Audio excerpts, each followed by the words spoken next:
So this is an attempt by Donald Trump to seize power. That sounds like a provocative thing to say, but how else do you describe what we have watched happen over the last week? The broad immunization of political violence, the illegal firing of inspectors general there to make sure that their money, that the money of the taxpayers isn't stolen.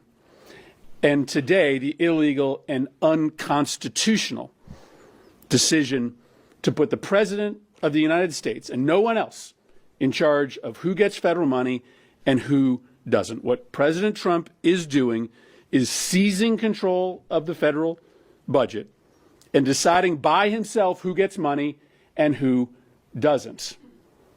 For two reasons. One, he wants to bank money so that he can afford his massive tax cut for billionaires and corporations.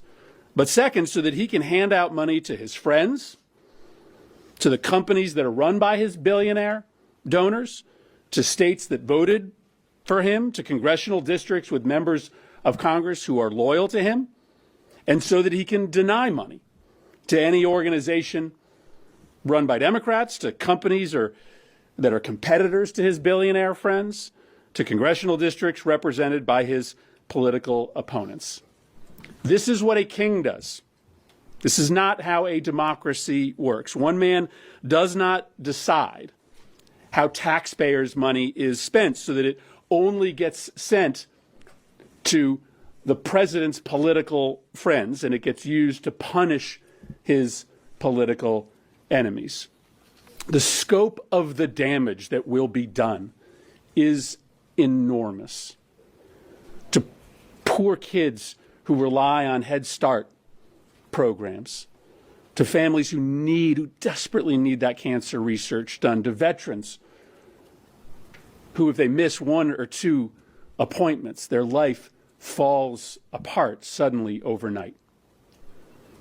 We have to understand what is happening in context, right? The president wants you to be distracted by the day-to-day announcements, but put together the pardoning of the violent rioters, the firing of the inspectors general, and today, the stoppage of federal funding, leaving the decision only to the political whims of President Trump, represents the gravest, most serious constitutional crisis of our lifetime, one that threatens to undermine the very premise of American democracy. I'm glad to be standing here with my colleagues to raise this alarm. Last night, President Trump plunged the country into chaos without a shred of warning. The Trump administration announced a halt to virtually all federal funds across the country.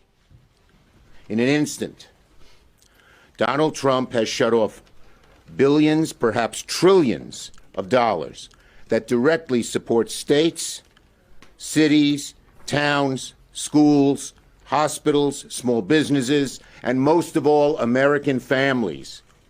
This is a dagger at the heart of the average American family in red states, in blue states, in cities, in suburbs, in rural areas.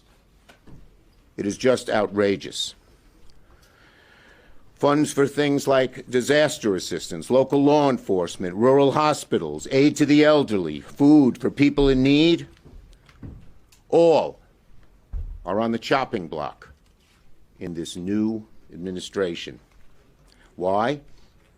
They need tax cuts for the ultra-wealthy, and these cuts, they think, will fund them. Every one of our offices has been deluged with calls from people who are in panic. What is this going to mean? What if I have a hospital that has people on life support? What are we going to do? And just like the January 6th pardons, this decision is lawless, dangerous, destructive, cruel. It's illegal. It's unconstitutional. I spoke to my Attorney General this morning. She's head of the State Attorneys General Association. They're going to court right away on this horror. This Plain and simple, this is Project 2025. Project 2025 by another name. The right-wing ideologues are still in control, so they had to do it in a